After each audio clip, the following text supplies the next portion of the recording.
మాసంలో ధనుసు రాశి వారికి తృతీయంలో రాహు ఉంటారు, 4వ స్థానంలో శని ఉంటారు, 4వ స్థానంలో కుజుడు మరియు పంచమ స్థానానికి వెళ్తారు 11వ తారీఖు నుంచి. పంచమంలో ఉన్న రవి మరియు 6వ స్థానానికి వెళ్తారు మే 15వ తారీఖు నుంచి. శుక్రుడు 6వ స్థానం నుండి 7వ స్థానానికి వెళ్తారు మే 15వ తారీఖు నుంచి.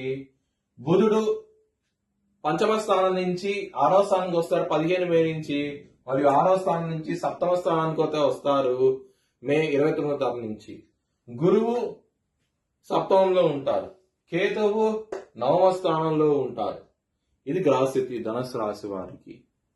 ధనుసు రాశి వారి కుటుంబాధిపతి అయిన శని 4వ స్థానంలో ఉంటారు, కుజుడితో కలిసి ఉన్నారు కాబట్టి కుటుంబ పరంగా సమస్యలు ఉంటాయి, ధనపరంగా సమస్యలు ఉంటాయి. చాలా జాగ్రత్తగా ఉండండి. ఈ మాసం అనేది కుటుంబ పరంగా